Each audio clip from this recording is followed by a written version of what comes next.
नमस्कार. बंधुता न्यूज नेटवर्कच्या खरं की काय या कार्यक्रमामध्ये आपलं सगळ्यांचं स्वागत आहे. Republican party of India Athawale पक्षाला सांगली जिल्ह्यामध्ये फार मोठा फटका बसलेला आहे. माजी महापौर कालकथित विवेक कांबळे यांचे मानसपुत्र आणि एक पक्ष एक झेंडा एक नेता अशी ओळख असणारे पॅन्थर योद्धा अशोक कांबळे यांनी रिपब्लिकन पार्टी ऑफ इंडियाला रामराम ठोकण्याचा निर्णय घेतलेला आहे आणि ते वंचित आघाडीमध्ये त्यांनी प्रवेश करत आहेत. नेमकी काय भूमिका आहे, का त्यांना पक्ष बदलावा लागला, 35 वर्ष ज्या चळवळीमध्ये काम केलं त्यापासून त्यांना फारकत का घ्यावी लागली, या अनेक प्रश्नांची उत्तरं आपण या कार्यक्रमामध्ये आपण येणार आहे. साहेब, या कार्यक्रमामध्ये आपलं खूप खूप स्वागत आहे. धन्यवाद. ज्या चळवळीमध्ये तुम्ही 35-40 वर्ष काम केला, ती चळवळ किंवा तो पक्ष अचानक सोडून अन्य पक्षामध्ये जाण्याचा नेमका निर्णय का तुम्हाला घ्यावा लागला? अचानक म्हणता येणार नाही आहे. गेले बरेच वर्षापासून ह्या पक्षातील असणारी जे काय 2 नंबरची नेते मंडळी आहेत, पश्चिम महाराष्ट्रातील, महाराष्ट्र प्रदेश असेल किंवा सांगली जिल्हा असेल, त्यांना मला एक कसं तांत्रिक अडचण होईल ह्या उद्देशाकडे त्यांचं लक्ष वेधी होतं. म्हणून आदरणीय केंद्रीय मंत्री रामदास आठवले साहेबांना मी विनंती केली की लोकसभेच्या निवडणुकीमध्ये मी वंचित बहुजन आघाडी किंवा रिपब्लिकन पक्ष हा समाज मिळून बाबासाहेब आंबेडकरांच्या विचाराचा सगळं समाज एकत्र येऊन आहे का विशालदादा पाटलांना निवडून दिलेलं. आणि त्यामुळं मी थोडंसं लीड घेऊन काम केल्यामुळं मला 1 वर्ष अध्यक्ष राजेंद्र खरातनी मला निलंबन केल्यानंतर तरीसुद्धा मी जाऊन आठवले साहेबांना भेटलो. आठवले साहेबांच्या बरोबर चर्चा झाली. सोलापूर, कोल्हापूर, पुणे, मुंबई, दिल्ली साहेबांच्या दौऱ्यात मी असायचो. असत असताना सुद्धा साहेबांनी आदेश दिलेला खाली त्या आदेशाचं पालन होत नव्हतं. वास्तवे जिल्हा अध्यक्ष जे आहेत राजेंद्रना जिल्हा अध्यक्ष करण्याच्या पाठीमागचा माझं ध्येय धोरण होता की हा माणूस, हा कार्यकर्ता थोडं एक 2 वर्ष माझ्यापेक्षा सिनियर आहे आणि चळवळीतला आहे. म्हणून हा जिल्हा अध्यक्ष जर मी झालो तरी ते माझ्या बुद्धीला पटत नव्हतं. आणि त्यानं जिल्हा अध्यक्ष करण्यासंदर्भामध्ये आठवले साहेबांना, विवेकप्पांना सांगून मी सातत्यानं राजेंद्र खरातचं नाव सुचवलं. आणि त्या अध्यक्ष पदाचा जो माळा जो होता, हार जे होतं ते माझ्याच गळ्यात पडणार होतं. आणि मी म्हटलं, नाही साहेब, यांना 1-2 वर्षासाठी तुम्ही जिल्हाध्यक्ष करा, त्यानंतर तुम्ही माझा नंबर येईल. पक्षामध्ये नियम आणि नियमावली पाळणारा कार्यकर्ता आहे मी.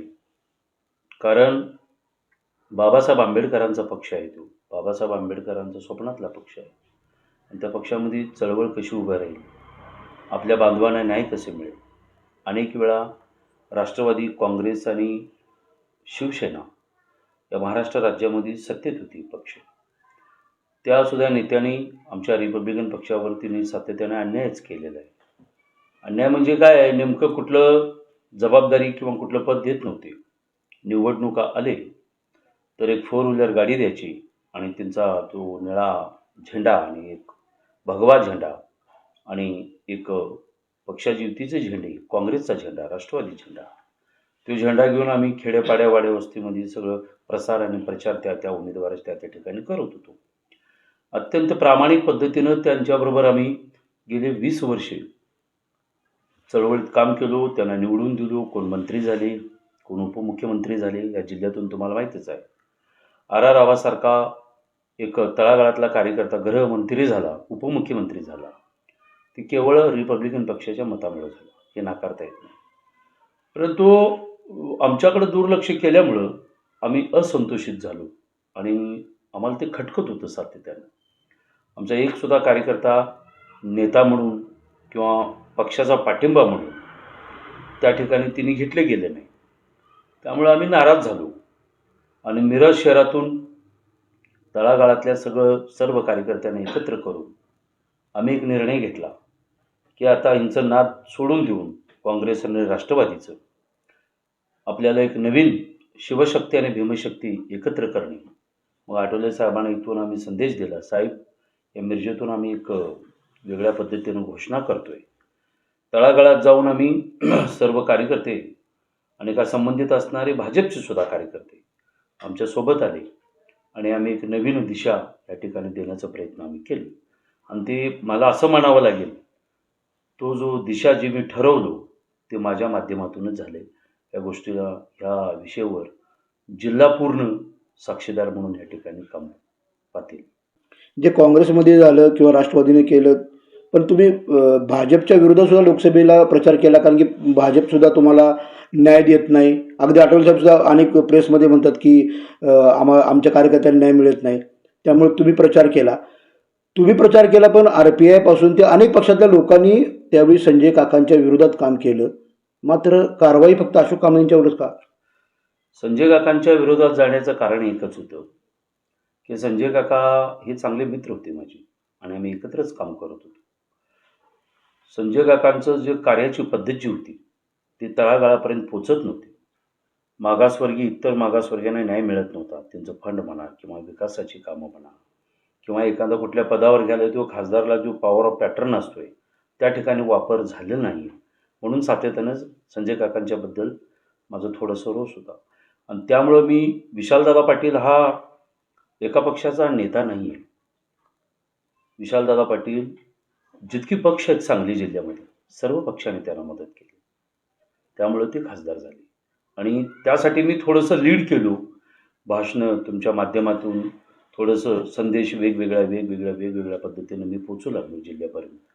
अर्धा तालुक्यापर्यंत पोचलो. समाज सगळं जोडल्यानंतर बाळासाहेब आले आणि मला असं म्हणावं लागेल ते बाळासाहेबांच्यामुळंच विशालदादा खासदार झाले.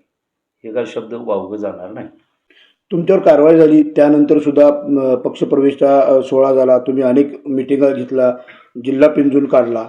अगदी आठवले साहेबांनी सुद्धा तुम्हाला मोठी जबाबदारी द्या असं स्थानिक किंवा राज्य लेवलच्या RPIच्या नेत्यांना सांगितलं होतं. मात्र तो शब्द पाळला गेला नाही किंवा आठवले साहेबांची सूचना मान्य केली गेली नाही. नेमकं अशोक कांबळेंना विरोध करण्यामागचं कारण काय? तुम्हाला का अडवलं? का तर मी 24 तासामध्ये 17 ते 18 तास काम करतोय. तळागाळाचे प्रश्न सोडवण्याचं सातत्यानं माझं काम आहे. मी एखादं पद घेतलं तर त्या पदाला न्याय देतोय. ते इतरांना बघवत नाही. आणि पक्षामध्ये आता रिपब्लिकन पक्षामध्ये तटगट जोरात चालू आहे. प्रत्येक वेगवेगळे विंग आहेत. कामगार आघाडी आहे, महिला आघाडी आहे, परत तुम्हाला सांगतो युवक आघाडी आहे, फादर बॉडी आहे. ह्या आघाड्याने वाहतूक आघाडी आहे. ह्या आघाड्यांच्यामध्ये आता एकमेकाच्या विरोधात बोलू लागलेले आहेत. आणि जिल्हाध्यक्ष जसा पाहिजे होता त्या पद्धतीनं आम्हाला जिल्हाध्यक्ष मिळालेला नाही आहे. जिल्हाध्यक्षांचं या जिल्ह्यामध्ये दुर्लक्ष असल्यामुळं रिपब्लिकन पक्ष आज या जिल्ह्यामध्ये विस्कळीत पद्धतीने झालेला आहे. फक्त तुमचा राग किंवा तुमची नाराजी हे जिल्हाध्यक्षावर आहे का अन्य काही पदाधिकारी आहेत? कारण की असं सुद्धा केलं की अशोक कांबळे यांना चक्रव्यूहात अडकवायचं. त्यांचे जेवढे काय शिलेदार असतील, त्यांच्या जवळचे कार्यकर्ते असतील, ते सुद्धा बाजूला काढायचे आणि एकटं पाडायचं. म्हणजे फक्त जिल्हाध्यक्षच आहेत का आणखीन कोणी याच्या मागं आहे? आजची वस्तुस्थिती सांगायची म्हणजे विवेक अप्पांना 2 फॅमिली आहेत, 2 कुटुंब असल्यामुळं आठवले साहेब ज्या वेळी आले कुटुंबामध्ये सांत्वन करण्यासाठी केवळ फक्त ती नदीवेस बौद्ध वसाहतमध्येच गेली. माझ्या कुटुंबात आली नाही आहे. आमची आई आज ही नाराजगी व्यक्त करते. मी विवेक अप्पांच्या बरोबर माझं आयुष्य गेलं आणि विवेक अप्पांच्या पोटाला एक मोठा मुलगा आहे ह्या ठिकाणी, राजू विवेक कांबळे म्हणून. तिचं सांत्वन करायला रामदास आठवले साहेब ह्या ठिकाणी आले नाही. म्हणून ह्या 2 कुटुंबामध्ये जो माझा कुटुंब जो आहे तो थोडंसं नाराजगी आहे. आणि पक्षामधला जो तटागटातलं तुम्ही जे म्हणताय लोकल लेवलला चळवळीत काम करणारी जी कार्यकर्ते आहेत ते चळवळ कमी आणि जास्त वळवळ करायला लागलेले आहेत. आज कॉलेजमधनं हॉस्टेलमधनं शिकून आल्यानंतर मला साहेब म्हणा, मला नेता म्हणा, मी विवेक अप्पांचा रक्त आहे आणि माझ्या पाठीशी या असं बोलणारा एक तरुण वर्ग आपल्यामध्ये निर्माण झालेला आहे. म्हणून त्यांना मला काय सांगायचं आहे, रक्ताच्या नात्यापेक्षा जुळवलेली नाते खूप श्रेष्ठ आहेत. म्हणून अप्पांचं जर पोटातून मी जन्म नाही घेतलो तर अप्पांचा मानसपुत्र म्हणून मला अखंड महाराष्ट्र आणि सांगली जिल्हा ओळखतो. ही तुम्ही लक्षात ठेवा. आणि तुमची ओळख इतरांच्या समोर आम्हाला करून द्यावं लागते, ही दुर्दैव आहे. कारण का कॉलेजमधनं येऊन जर तुम्ही समाज आणि संघटना आणि पक्ष जर माझ्या पाठीशी राहील हे असं जर तुमचं पद्धत असेल तर ते न आवडण्यासारखं आहे. तुम्ही अत्यंत शिकलेल्या आहात, वेल एज्युकेटेड आहात. पहिल्यांदा तुम्ही क्रियाशील सभासद व्हा, शाखा अध्यक्ष व्हा, मिरज शहर उपाध्यक्ष व्हा, अध्यक्ष व्हा, मग जिल्हाध्यक्ष व्हा. माझा जो पद होता, मी आप्पांनी सांगितल्यानंतर माझं युवक आघाडी जिल्हाध्यक्षपद मी त्यांना दिलं होतं. परंतु तीच लोक जर मला विरोध करत असतील तर मी त्या पक्षात राहणं आणि आठवले साहेबांच्या शब्दाला जर त्या खालच्या वर्गानं महत्त्व देत नसेल तर त्यांच्याबरोबर काम करणे हे मला योग्य वाटत नाही. त्या आठवले साहेबांचं त्या ठिकाणी अवमान आहे. अनेक राजकीय घराणे बघतो की भाऊ एका पक्षात असतो, दुसरा भाऊ एका पक्षात असतो, जावा वेगळ्या पक्षात असतात, काका पुतणी वेगळ्या पक्षात असतात. वेगळ्या पक्षातली चूल असावी ठीक आहे, पण तरीसुद्धा ती कुटुंब एकत्र असतात. मग भले तुमचा राजकीय निर्णय असला तरीसुद्धा असं काय कारण आहे की का एकत्र होत नाहीत किंवा का होऊ शकले नाहीत? कारण की जेव्हा जेव्हा तुम्ही पक्षाचा विचार करताय त्यामध्ये वैचारिक वारसदार म्हणून दोन्ही बाजूने तुमची कुचंबना होते, पण दोन्ही कुटुंब एकत्र याला अडचण काय आहे? ही पहा, ह्या ठिकाणी आम्हाला 2 नंबरचा दर्जा दिला जातोय. समाजामध्ये नाही, कुटुंबामध्ये. समाज आम्हाला 1 नंबरचाच दर्जा देतोय. आज आम्ही प्रगती राजू कांबळेंना इलेक्शनला उभा केला. 3,800 वर सुट्टी मतं पडली. ही मते केवळ समाजाची होती.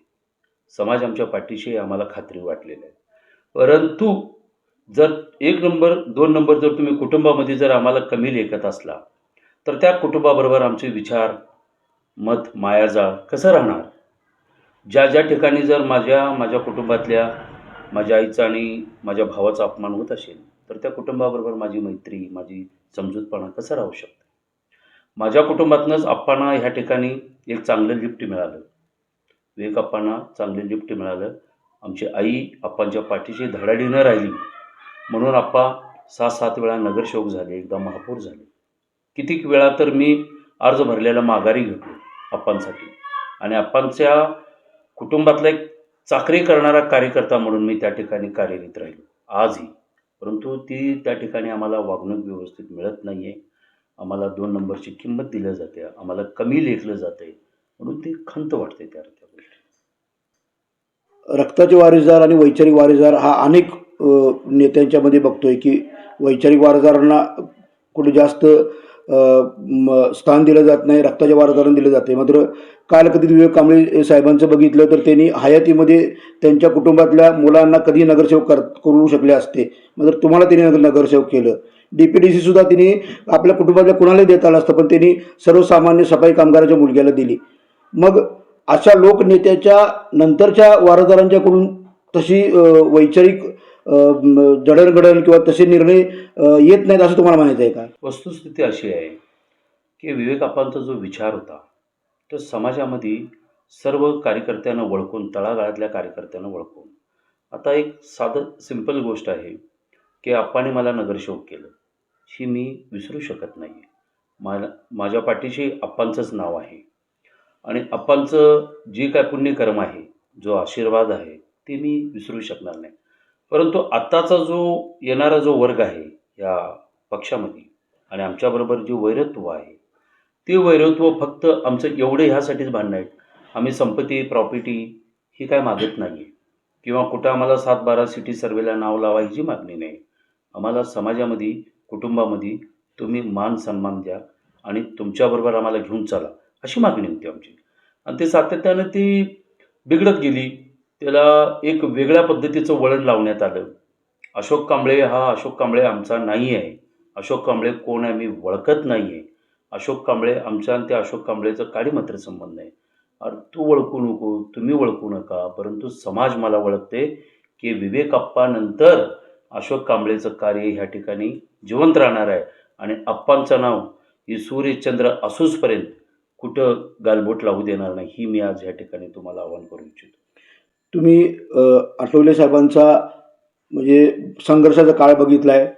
विवेक मामांनी कशा पद्धतीने त्यावेळी त्यांना ताकद दिली होती जिल्ह्यातून. अगदी शबनम बॅग असेल, सायकल असेल किंवा एका रिक्षातून त्यांनी पक्ष वाढवला. तुम्ही त्या सगळ्या त्या गोष्टीचा साक्षीदार तुम्ही आहात. ज्या पक्षामध्ये 30-35 वर्ष काम केलं, अनेक गुन्हे आपल्यावर अंगावर घेतले, आंदोलनं केली, ते पक्ष सोडून जात असताना तुमच्या मनाला वेदना होत नाहीत? होतात, परंतु त्यामध्ये एक वैशिष्ट्य आहे का तुम्हाला आता मी मागं थोडे घेऊन जातो या विषयावर. आठवले साहेब ज्यावेळी यायचे, त्यावेळी आठवले साहेब एक साधा सामान्य माणूस होता. विवेक आप्पांच्या डोक्यात एकच विषय होता की आपल्या ह्या जिल्ह्यातलं एक नेतृत्व उभं राहिलं पाहिजे. जसं वसंतदादांचं नाव अखंड महाराष्ट्र देशभर आहे, तसं रामदास आठवलेंचं नाव या ठिकाणी झालं पाहिजे. विवेक आप्पा काय करायचे, सातत्यानं आठवले साहेबांना सगळ्या गोष्टीची आर्थिक मदत असो किंवा मनुष्यबळ असो, विवेक आप्पांनी अखंड सांगली जिल्ह्यामध्ये आठवले साहेबांना घेऊन फिरले आणि त्यांच्यासोबत मीही असायचा. आठवले साहेब ज्यावेळी पॅन्थरच्या चळवळीमध्ये जे कष्ट काढले, त्यांनी जे काय भोगलेले आहेत, ते त्यांचाच आदर्श घेऊन आम्ही पुढे वाढलेलो आहोत. परंतु आज आठवले साहेबांनी ज्यांना पक्षात घेऊन त्यांना मोठं करायचा प्रयत्न करतायत, तीच लोक आठवले साहेबांचा शब्द तोडायचा या ठिकाणी प्रयत्न होतोय. म्हणून मला रिपब्लिकन सोडायला थोडंसं दुःख वाटतंय, परंतु आज रिपब्लिकन पक्षाची अवस्था बघितली तर एक वेगळा मूड आणि वेगळे अँगल आहे. मग ती चळवळ रिपब्लिकन पक्षामध्ये राहिली. सगळेजण एकीकडं सत्तेच्या दिशेने वाटचाल करत असतात, जे सत्ता आहेत त्या पक्षात जात असतात. मात्र तुम्ही सत्तेत सामील असलेला पक्ष सोडून तुम्ही विरोधी पक्षामध्ये जाताय. तुम्हाला वाटते का वंचितमध्ये तुम्हाला न्याय मिळेल? की पहा, ह्या सांगली मिरज कुपवाड महानगरपालिकेची 5-6 महिन्या पाठीमागे निवडणुका झाल्या. निवडणुका झाल्यानंतर आमची मागणी होती की आम्हाला बाबा 7 जागा महापालिकेत मिळावीत. 3 स्त्रीकरता आणि 4 पुरुषांच्यासाठी, 2 एसी, बाकी जनरल, ओबीसी, एनटीमध्ये जागा मिळावी. आम्हाला जागा दिली गेली नाही. परंतु आज रिपब्लिकन पक्षाच्या उमेदवार जर असेल तर त्यांना भाजपच्या चिन्हावरती निवडणूक लढवावं लागते. मग ते रिपब्लिकन पक्षाचा अर्थ काय आहे? मग आमचा माणूस जर रिपब्लिकन पक्ष घेऊन ज्यावेळेस सभागृहात भांडत असतोय, त्यावेळेस रिपब्लिकन पक्षाचं महत्त्वच कमी होतोय ना त्या ठिकाणी. हा भाजपचाच नगरसेवक आहे असा शिक्का बसला जातोय. म्हणून मी सातत्यानं उमेदवारांना सांगत होतो, आपण स्वबळावर लढूया, पडूया 10 वेळा, परंतु समोरच्या उमेदवारांना पाडूया. ही मनस्थिती होती म्हणजे त्यावेळची. ही लोक ऐकली नाहीत. तिकीट मिळतंय, चला कसं तर निवडून येऊया, चला निवडून येऊन उपयोग काय? भाजपाच्या ताटाखालचं मांजरच झालो ना आज आपण सभागृहात जो मुद्दे आहेत ती मांडू शकत नाही, त्यासाठी भांडू शकत नाही, समाजाला न्याय मिळवून देऊ शकत नाही. आपण हाय पीडितच राहणार. म्हणून सत्तेचा वाटा काय मिळत नाही, म्हणून सत्तेच्या विरोधात मी सातत्यानं राहणार आहे. ज्या अशोक कांबळेंनी अनेक लढे उभा केले, आंदोलन उभा केले, पुन्हा एकदा अशोक कांबळे रस्त्यावर येऊन तीच चळवळ उभी करणार का, असा आंबेडकरी समाजातून एक प्रश्न उपस्थित होतोय. का फक्त हा राजकीय पक्षप्रवेश असणार तुमचा? की पहा, राजकीय पक्षप्रवेश तर आहेच. राजकारण केल्याशिवाय आज समाजाला उन्नती आणि समाज उंच शिखरावर जाऊ शकत नाही. त्याहीपेक्षा मी तुम्हाला यातलं महत्त्वाचं सांगतो. जर मी वयानं मोठा असेल, मनानं तरुण आहे, बाबासाहेब आंबेडकरांचं मुवमेंट हिच्यापेक्षाही डेंजर मी या जिल्ह्यामध्ये करून दाखवण्याचा प्रयत्न करणार आहे. डेंजर म्हणजे ज्यावेळी माझ्या पीडित लोकांच्यावर अन्याय अत्याचार होईल त्यावेळी मी पुढं असणार आहे. पोलिस मारतील, आत घालतील, केसेस करतील. झेल का नवीन नाही आमच्यासाठी. अनेक वेळा आम्ही जेलमध्ये सुद्धा, जेल भरो आंदोलनमध्ये सुद्धा आम्ही सामील होतो. परंतु यामध्ये असणारा या जिल्ह्यातील नागनाथांना नायकुडांचा आदर्श घ्या, जी.डी. बापू लाड यांचा आदर्श घ्या, वसंतदादा पाटील यांचा आदर्श घ्या. ही मायाजाळ त्याने अखंड जिल्हाभर पेरलेले आहेत. परंतु भारतीय जनता पार्टी ही एक्सेप्ट करू शकत नाही माझ्यासारख्या कार्यकर्त्याला. काय एक्सेप्ट करू शकत नाही? याचं कारण एक असं आहे की त्यांना ऐकणारा, बस म्हणेल तिथं बस आणि उठ म्हणेल त्या ठिकाणी उठ म्हणणारा कार्यकर्ता लागतो. मी कार्याला हो रे म्हणणारा एक कार्यकर्ता आहे माझ्या, म्हणजे आजही पॅन्थर जागा आहे. आणखीन एक अशी आठवण, आंदोलन मिरजेमध्ये सुरू होतं. दगड घेऊन तुम्ही एस टी फोडत असताना विवेक मामांनी तुमचा हात पकडला आणि त्याच हातात तुम्हाला पेन दिलं. तुमची वैचारिक चळवळीकडे तुमचा प्रवास सुरू केला. मात्र त्यांच्या निधनानंतर तो पक्ष सोडण्याची तुमच्यावर वेळ आली. काय तुम्ही याबद्दल सांगा? ह्याला आप्पांच्या संबंधित असणारे जे काय कार्यकर्ते होते ते सगळे माझ्यासोबत आहेत. मी एकटा नाही सोडणार पक्ष. जवळजवळ माझ्या माहितीप्रमाणे 8 ते 10 तालुक्यातलं जे लीड काम करणारे आहेत ते माझ्या संपर्कात आहेत. माझा ज्यावेळी पक्षप्रवेश होईल, ते पक्षप्रवेश झाल्यानंतर दुसऱ्या टप्प्यामध्ये पूर्ण रिपब्लिकन पक्षाचे आप्पाचा आदर्श घेऊन चालणारे कार्यकर्ते ते सगळे माझ्यासोबत येणार. वंचित बहुजन आघाडीच्या माध्यमातून कशा प्रकारचं तुम्ही कार्य करणार असं तुम्हाला वाटतंय? आणि जी चळवळ विवेक मामांच्या निधनानंतर पोरकी झाली आहे, त्यांचे कार्यकर्ते पोरके झाले आहेत, कुटुंब तर पोरकं झालेच, पण जे त्यांचा पूर्ण समर्थक पोरके झालेत, त्यांना सोबत घेऊन कशा पद्धतीने तुम्ही काम कराल असं तुम्ही आशावाद व्यक्त कराल?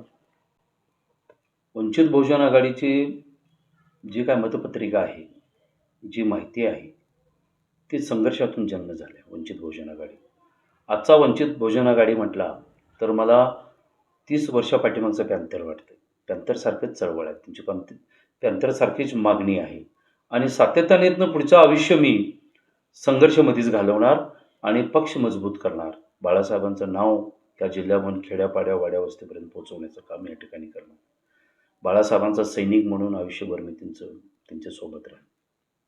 नक्कीच बघतोय पॅन्थर योद्धा अशोक कांबळे आपल्यासोबत आज त्यांनी सविस्तर बातचीत केलेली आहे. त्यांनी यापूर्वीसुद्धा सांगितलं होतं की मी कोणत्याही पक्षात गेलो किंवा नाही गेलो तरी माझा निळा झेंडा आणि बाबासाहेबांचा फोटो किंवा बाबासाहेबांची प्रतिमा मी कधी सोडणार नाही. ते वंचित बहुजन आघाडीमध्ये प्रवेश करीत आहेत. एकंदरीत बघता जो ज्याच्याकडं वक्तृत्व कर्तृत्व असतं त्याच्याकडं नेतृत्व लाभतं. अशा पद्धतीनं या वयातसुद्धा लोकांच्यासाठी, जनतेसाठी, समस्त आंबेडकरी समाजासाठी रस्त्यावर उतरण्याची सुद्धा त्यांची तयारी आहे. एकंदरीत बघता 35-40 वर्ष ज्या पक्षामध्ये काम केले ते सोडताना त्यांना वेदना होतात, मात्र शेवटी जनता किंवा समाज हा मोठा असतो, त्यासाठी त्यांना हा निर्णय घ्यावा लागलेला आहे. तुमच्या पुढील वाटचालीसाठी आमच्याकडून खूप खूप शुभेच्छा. आणि तुम्ही बंधुता या कार्यक्रमामध्ये आम्हाला इतका वेळ दिला, सविस्तर आमच्याशी चर्चा केला, त्याबद्दल तुमचे खूप खूप धन्यवाद. धन्यवाद. जय भीम.